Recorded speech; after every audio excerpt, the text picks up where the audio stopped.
Good evening, everyone, and welcome to another episode of History and Culture Cluster Roundtable. For the September Roundtable, we, the members of History and Culture Cluster, are going to discuss weddings and marriages as portrayed by Bollywood shows, movies, and celebrities. With Parineeti Chopra and Raghav Chaddha wedding, release of movies such as Rocky or Rani ki Prem Kahani and Satyaprem ki Katha based exclusively on romance and marriages, Bollywood lately has shown its everlasting obsession and inclination towards weddings and married relationships. Thus, the topic becomes extremely relevant to be discussed. I, Samragi, the cluster lead of History and Culture Cluster, will be moderating today's discussion. Before we start with the roundtable discussion, just one housekeeping rule. Please raise your hands when you would like to answer a question. So, to start us off with the first question, recently with the wedding pictures of Parineeti Chopra and Raghav Chaddha going viral, how do you think Bollywood celebrities have reinforced the ideas around big fat Indian weddings?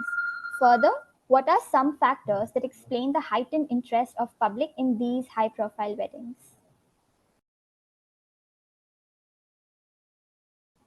Yes, Aman.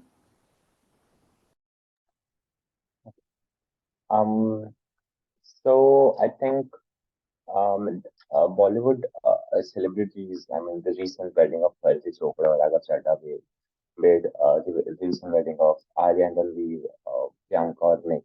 All of these weddings, they which the major thing that comes out that they leave no sort of room in when it comes to spending money per se. So first of all, these weddings are highly capitalized, so to say. Their grand celebrations held at luxurious venues are a testament to the scale that characterizes the big fat Indian wedding. These weddings often infuse these weddings are often infused with a blend of traditional Indian customs and modern aesthetics, which is exactly what the current generation looks out for in their own weddings. A sort of an amalgamation of both, something Indic and something which is westernized and modern, because that's the current trend, and this is exactly what the Bollywood movies or these celebrity weddings provide us with.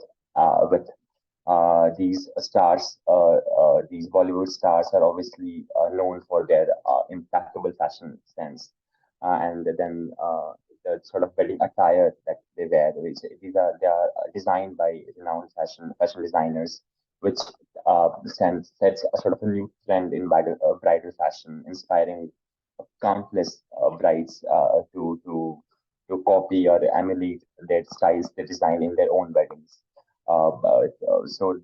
This leads to an increased focus on designer outfits and designer jewelries that are used in the weddings. So yes, I think these are sort of ways in which the ideas of big fat Indian weddings are reinforced. Because I think wedding per se, if we talk in general about wedding, it is something which signifies a sort of a culture of a family. It signifies not only culture but the tradition of the family, the caste of the family, the religion of the family, and with these types of glamour and fashionable weddings, these ideas of social ideas of caste, color, religion are reinforced through weddings. And I think Bollywood does that very perfectly, and hence the same thing is copied in our social lives. Coming to, I think, the major factors which heighten these interests of the public in these high-profile weddings, I think the first thing that comes to my mind would be aspirational value. These celebrity weddings represent a sort of a dream world for many. The glamour, the lavishness, the fairy tale romance that are associated with this wedding, the shipping of two names together, they often provide us sort of an momentarily escape for the public from for their current lives, which transcends them into an imaginary life, sort of, and they want to replicate that thing in their own weddings. So, I mean, that is one thing which contributes the aspiration of the celebrity, which comes to our or when it comes to our own life, we want to copy that. And the other factor I think would be more Gen Z factor, which is the idea of FOMO and social media. So we all know how much the fashion of paparazzi, how paparazzi covers each and every aspect or aspects of these celebrities' weddings, which are then published in like, high-profile magazines like the Vogue and the Times. So then these catalyst becomes a sort of catches the public interest in these weddings, and then the fear of missing out drives people to engage with these events, share updates, and participate in discussions, which further fuels the hype and leads to more talk on social media and in our personal lives.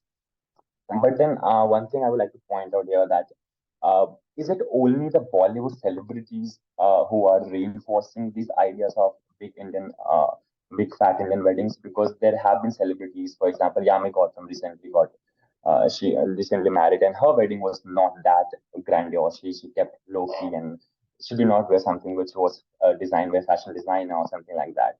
So then, but then we don't talk about copying that type of wedding.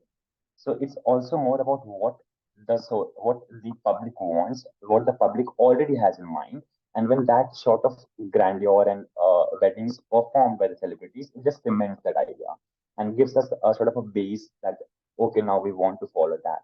So I think that sort of idea is already there. It just gets cemented and reinforced, as I said, by these Bollywood celebrities.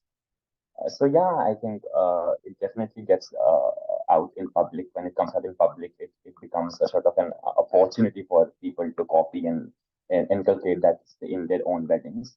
But I think one thing I would like to point out, which I think is also an issue of these weddings, are the exchange of gifts. So we often hear that the daughter, this celebrity daughter, their father gifted her a car, a luxury car, or sort of a house in some in foreign or in India. But then those things are given in the form of a gift. But when it's replicated in our normal weddings, it is like an informal dowry. It is an informal dowry which is have taken the form of gifts now. So we also need to see that what we are copying, what we are imbibing in our social lives, is that something which is morally right to do, or is it morally right to for a middle class family to spend crores on a wedding to capitalize that wedding? So yeah, I think it has its own pros and cons, but mm, yeah, it does reinforce the idea of big grand Indian wedding. Thank you so much. It's a very, very detailed answer. I really liked two points that you just mentioned. The first is how some Bollywood celebrity weddings garner more attention than the others.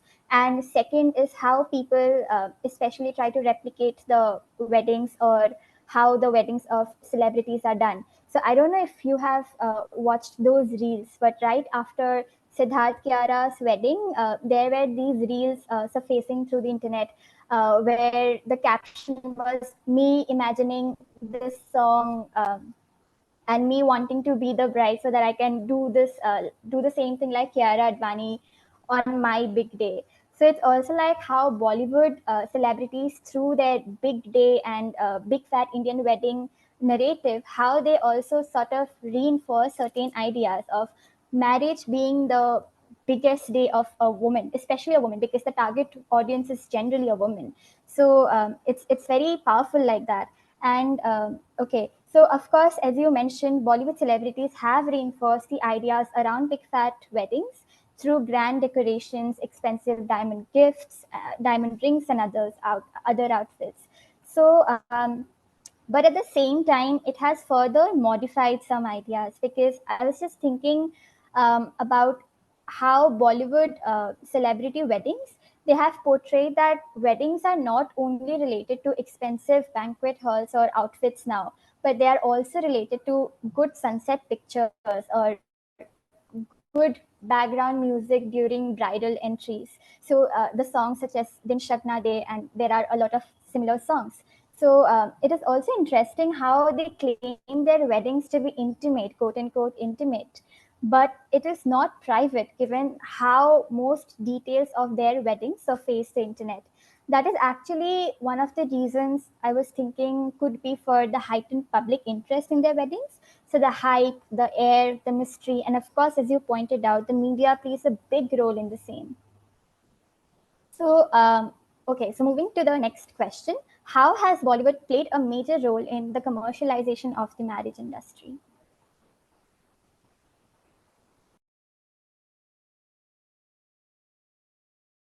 Yes, Harshita. Yes. So, I think this question itself, when thinking about, like Aman said, marriage, the concept of marriage itself in our society is not just, I mean, I'm pretty sure I've heard it a million times from my grandmother that marriage isn't a meeting of two people, it's a meeting of two families, a unionization of two families and cultures and their backgrounds. And that really sets the idea of what the wedding should be. A wedding in India, like the big fat Indian wedding, is not just a celebration of the fact that these two families are coming together and becoming unionized, and it's not a celebration amongst them, but it's almost like a statement that needs to be set out in the society that these two families are coming together and showing them that this union is greater and it's better, and that also results in the amount of decorations, the things that go in the wedding, and that basically results into what the big fact Indian wedding is. And when looking at least generations, like few generations before us, like our grandparents or even our parents, the idea of wedding is very different than what it is now. And the reason why I think it is because rituals and traditional ancestral cultures are not the only things that are there now. We have another set of culture that is playing into these weddings, and that is pop culture, which is directly being Bollywood for India. And pop culture is as influential as maybe thousands of years of rituals that we do in these weddings. It's not just the wow ceremony or any sort of traditional sacred ceremony that was done in these weddings, but it's also all these different things that have come into it, like barats, sangeets, um, even these bride and groom games that happen. All of these are not something that we have gotten from our grandparents or something, but these are coming from other legends like Yash Chopra, Karan Johar, and their iconic movies. And in fact, I was reading an article today, and I realized there was a study done with multiple brides in Delhi, and everyone was like, yeah, my sangeet will be like how it was in Ye Jawani Hai Diwani. I want my makeup to be like how Deepika had it in her wedding. So I think the whole idealization, and I think I agree with Aman to the point that definitely this is a point to be shown. This is more of a, it's almost like a point to be shown to people that I'm doing this and our families are doing this. But it's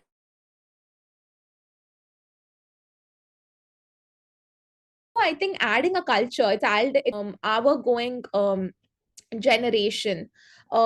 These ideas of sangeets and all these games that are played, and all of these things, it's a new added culture, and all of this is being funded again to the industrialization. There's an industry behind all of this, and the wedding industry is something that even if India is in recession or not, it will always boom. That's because all these tasks that we have now, such as sangeets and all of these, it needs professionals, it needs makeup artists, it needs wedding planners, it needs event planners, it needs great fashion outfits to go with. Maybe you can't afford Sabyasachi, but you'll go to Chandni Chowk and you'll find a substitute for it. But these are all industries that are being funded and fueled by Bollywood and their ideas that we have implemented in our weddings. And I think, like, when looking at the industry that goes behind weddings, it's not an intimate affair anymore. It's a huge industry that is behind our intimate affairs, of to unionization.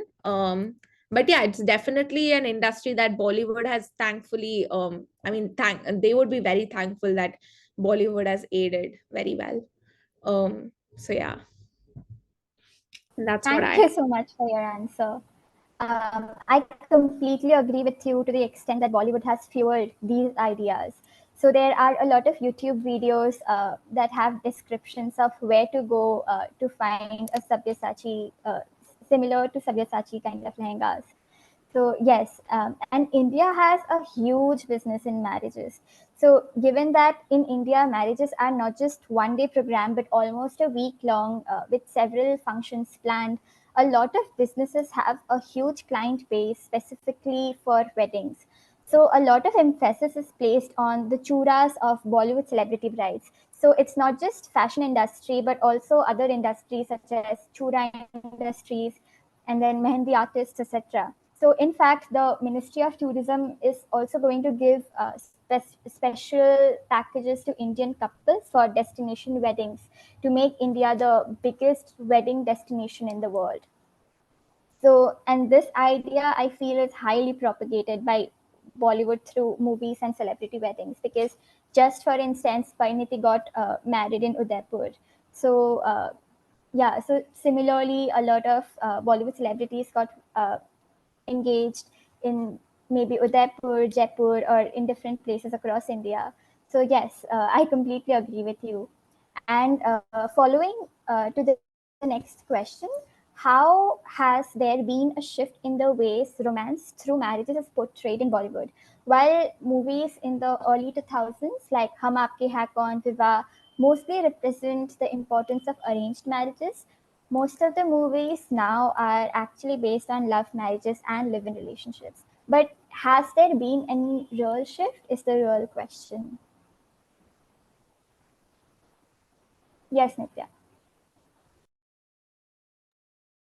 So obviously, since Viva and Hum Aapke Hain Kaun came out in the early 2000s, there has been over a period of 2 decades of gap. And over those 2 decades, there has been a lot of shifts surrounding the discourses of relationships, of marriages in India itself. And I think a lot of that is because of how well connected our generation is, or the youth of India is today. Take, for example, social media. Social media portrayals of relationships and of marriages are something that plays a big role in how our ideas about marriages are shaped in our collective consciousness. And I think a lot of conversations stem from the important topics such as interfaith marriages and intercultural marriages. And these shifts that had happened in that have happened in the past 2 decades are something that definitely shape the people who are watching these movies today. And Bollywood essentially caters to the demand of the people who are watching these movies. And that is why I think a lot of these shifts have happened in Bollywood movies. For example, before there were movies surrounding arranged marriage tropes, and they were something that resonated a lot with the audience, especially considering the widespread practices of arranged marriage. So it is a trope that most Indian people could relate to. But now, because the social reality is changing, there are a lot of differences in what people want to see being portrayed on the television. They want to see their life portrayed on the television, their ideas. And so what has happened is there is basically a lot of different nuances that come into play. People want to explore the depth of relationships, not just from the familial point of view, or having a very happy relationship with your family and sort of like a very glossed over version of married life. But now we get to see a lot of nuances in terms of emotional distances between the two protagonists, or basically the repercussions of infidelity, for example, or even personal growth of protagonists in romantic movies.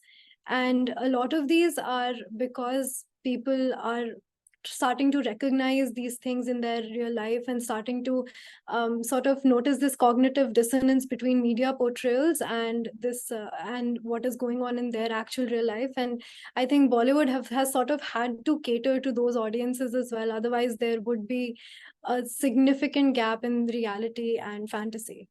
And when it comes to live-in relationships, the portrayal of live-in relationships is not just limited to the entire experience of living together before marriage, but these sort of movies also try to make a social commentary on the society's perception of live-in relationships. They're sort of very limited or expanding views on these relationships, and we get to see it in movies today. And couples see these movies and they try to sort of locate that into their own lives and see and relate that to their own social realities. And coming to the topic of interfaith and intercultural marriages, this is something that had a very rare representation earlier, but now with changing narratives, there's a lot of representation of interfaith relationships. Take, for example, My Name is Khan, in which Shah Rukh Khan portrays a Muslim man and Kajol portrays a Hindu woman, and they fall in love in the city of San Francisco. And of course, the narrative is a lot more complex than that, because Shah Rukh Khan is playing someone who has Asperger's syndrome, and they sort of deal with the entire very, very serious and very, very important topic of religious hate crimes. And so these movies are sort of not just exploring romance, they are also exploring a lot of different social realities and a lot of different social issues that are also important. And so I would say that there has definitely been a shift in Bollywood movies, and that is to be expected because of the social realities that have changed over the past 2 decades. And there is a lot more realism that we see in the movies now, and there are a lot of reflections of the popular demand of the audiences, like I said. And these Bollywood movies are reflections of the youth of today and what they want to see, as opposed to just isolated changes in Bollywood itself. And I think that would be my answer. Thank you so much.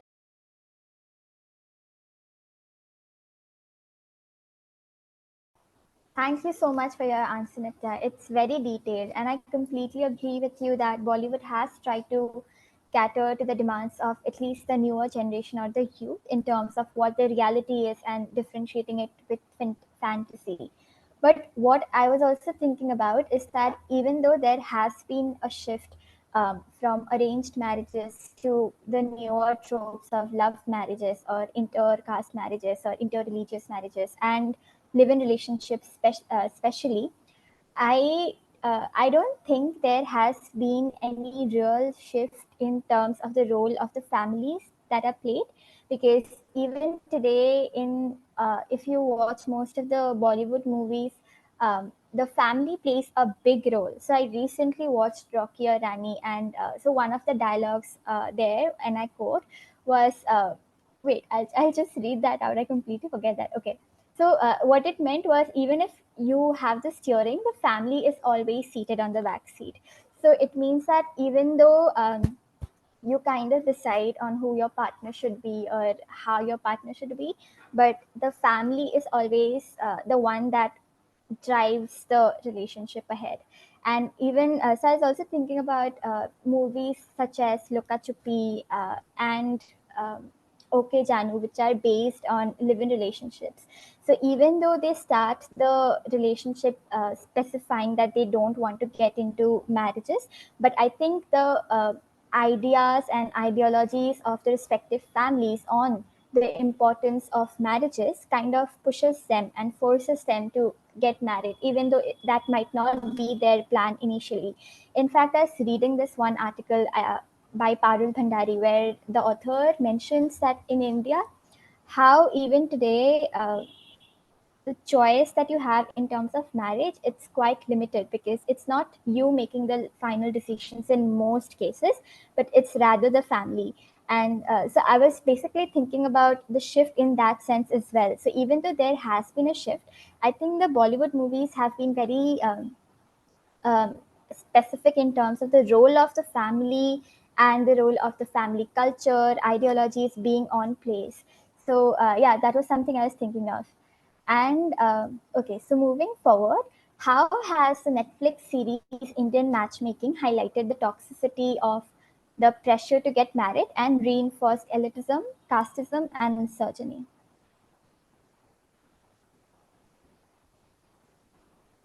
Okay, so I assume there's no answer, so I'll just go ahead. So if you guys have not watched it, so this Netflix series, it's based on matchmaking, and Seema Tapatia, she's the protagonist, and she claims to be a matchmaker with a strong network. So she matches people from India as well as abroad with their potential partners.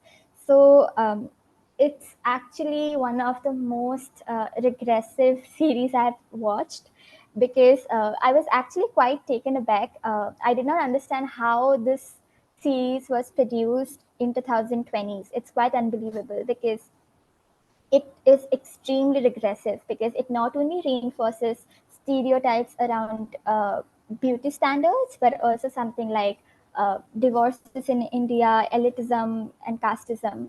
So, just for example, she asks her clients, okay, so first I'll just start with elitism. So the clients she has is they are from very rich backgrounds. They're mostly businessmen, or they are people from extremely good professional backgrounds. So what she does is that she organizes one-on-one Zoom meetings, an hour long, and she takes business class flights, and she goes to places around the world. So the client base she has, it's very elitist, and so they are from a very specific class. So it's very classist in the sense that it kind of portrays who do you think weddings are really for. So it's very classist in that way, because it does not portray anyone from a normal middle class family. So and the second thing is that it also reinforces stereotypes around beauty, or it sets some beauty standards. So it specifies, oh, this girl is very pretty, she is very slim. So almost in all the episodes, she mentions how beauty is related to fairness, or how beauty is related to being slim. And also, like, other things, it so she asks her clients, basically, what do you want in your potential partner? And basically what they do is that they have a few points, like, I want my partner to be this, and then she ends up saying that, oh, like, you can't have so many qualities in one partner, and you should learn to sacrifice. And it's interesting how she uses most of these phrases for women, and she kind of asks them to settle down and sacrifice and compromise on their wishes, just because she would not be able to find potential partners like that. So it's extremely regressive. So it's good that you guys haven't watched it, but if you watch it, like, you'll realize how regressive it is. Anyway, so moving on to the next question. The Amazon Prime Video series Made in Heaven has garnered a lot of attention lately. How does it reflect some of the realities of Indian weddings in terms of beauty standards, casteism, or gender dynamics?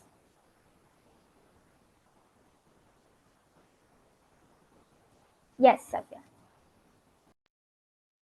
So, Made in Heaven is a show basically about this wedding planning company that takes us through the stories and weddings of a new couple in each episode.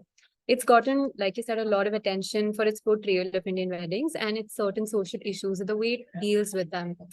I think the whole notion behind Made in Heaven is the fact that it hides the complexities and realities of Indian weddings behind all this glam and grandeur.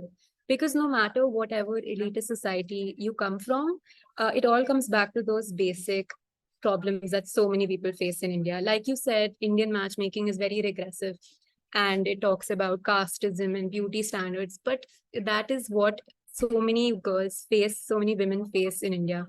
Like, no matter how, like, for a long time, we will remain like this because these issues are so deep rooted within us that it's very difficult to move past these ideals for a lot of people. So one of my favorite things about Made in Heaven is that it doesn't show like happy endings, like fairy tale happy endings and all, but complex like realities of life. So in one of the episodes, they grappled with people's obsession with fair skin. So it showed that like the bride went to great lengths to be like fairer. She went through these procedures, medical, she would take medicines, and that caused a lot of problems on her health as well. So because that was the kind of unrealistic ideal that was imposed on her by her parent, like, by her mother-in-law, and her parents were just bystanders. They never really said anything or interfered. In the end, I liked how they show that she struggled with still accepting her skin, because it needs a lot of unlearning to come to this point of acceptance when that insecurity is so deep rooted in you, and that like one speech is not enough to move out of such insecurities. It doesn't make long-term changes. So that is how they dealt with like beauty standards. So another one of my favorite episodes was with Mrunal Thakur. She was playing an actress who was being abused by her fiance. So to everyone, obviously, he showed how much he loved her and how much he cared for her, because obviously, but on the side, he was super controlling of her career, and he would physically abuse her as well. So on the night of their engagement, basically, he actually kicked her in the face, and somebody found her, and eventually the marriage was called off. But eventually, he went to her and manipulated her to the point where she was like, "Okay, let's continue with the wedding."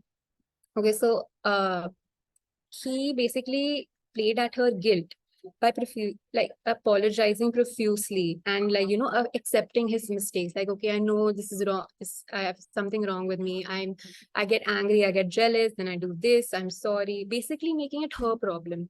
And she had, it's a reason, there's a reason why so many victims are not able to get out of these abusive relationships, because the perpetrator is so like deceptive and manipulative that you never really understand. So it was like guilt tripping her.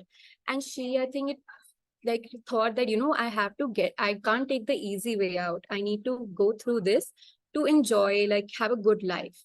And basically, like, I can fix him. She thought she had that kind of theory. So, but obviously in the end, she went through with the wedding.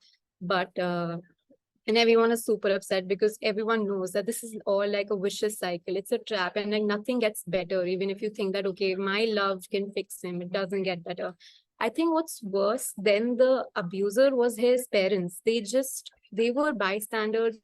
They were obviously shocked that their son could do something like that, but they still somewhat expected the bride to just overlook all this and move past it, because girls are taught from a young age to just overlook these big things, to compromise, like Nitya said also. And so I think that was one of my favorite episodes, because even though it was dark, that they showed her that she didn't get divorced from him in that episode. That's mostly what happens. Like that's the reality of life. But in the end, I'm glad that they showed that she got divorced in the end of the series, because we need some sort of happy ending. So another episode that stood out to me was the Dalit wedding. So in that, basically, the bride was an Ivy League professor, and her parents-in-law would always acknowledge her like achievements, and they would like boast about her, but they would never acknowledge her Dalit roots. So they wanted a Hindu wedding, but then she said, if there's going to be a Hindu wedding, there's supposed to be a Dalit wedding as well. So, like Aman said, wedding is supposed to be the coming together two people, two cultures, and their traditions as well. So, in that, so it makes sense why she would like advocate for a Dalit wedding. But and even her fiance, after a point of time, he was like, why don't you move past this? Let's just, don't make a big deal of it. But it is a big deal. I also saw a lot of backlash when B.R. Ambedkar's photo was also included alongside the Buddhist statue. It's like I think it's like the point went over people's heads, because that is the point. She wanted to pay heed to her roots, and she wanted to show her culture as well. So it completely makes sense that she would want her tradition, B.R. Ambedkar's photo as well. So that is, I love the way they dealt with that kind of casteism in there as well, because it still happens, no matter how progressive we become as a society, it will still happen for years to come. Even though we as a generation are much more progressive than our parents, but it will take time to overcome this completely. So I liked how they also deal with the clash between like traditional and modern weddings. Like people nowadays really want westernized Indian weddings. We can see like the way, like the whitewashing of the red attire for the saris. There's a lot of like that happening. So it deals with that as well, and how a lot of people want Western weddings, but they want to pull off traditions and rich old rituals as well. So it deals with that. It deals with it beautifully, for that matter. So it's good that like Made in Heaven doesn't shy away from like discussing these sensitive issues and addressing unfair gender dynamics, like how the woman is supposed to compromise, the woman is supposed to accept that her family has to pay dowry, and that she will have to go to certain do beauty treatments and all that, go to certain extent, and for a marriage, just for the relationship. I also love the way they dealt with when acceptance, like when it comes to parents accepting their children's sexuality. There's also a lesbian wedding in there, not a wedding, sorry, but a coming together, because because gay weddings are not allowed. So I liked how they show that it's not a fairy tale stuff. Okay, so it's not easy for parents to accept, like our generation parents, it's not easy for them to accept their children's sexuality as well, if it does not conform to heteronormative ideals. So I liked how they still showed that there's a lot of we need to do a lot still to come to this precedence where we can actually be acceptive of people who don't conform to heteronormative ideals. So yeah, I think Made in Heaven deals with a lot of these things pretty well. Thank you so much. I just kept smiling like a fool all throughout because I love this series so much that I literally just want to go ahead and go on with this forever. Yes, Harshita, sorry, you wanted to add something. Yeah, I just wanted to add to Savya's point. I really liked her. Like I love the episode that she talked about the color, the bride who was really obsessed with becoming more aware. I remember one really stood me out. I actually read and about grandma saying, "Don't wear pink lehenga, it look darker." But then going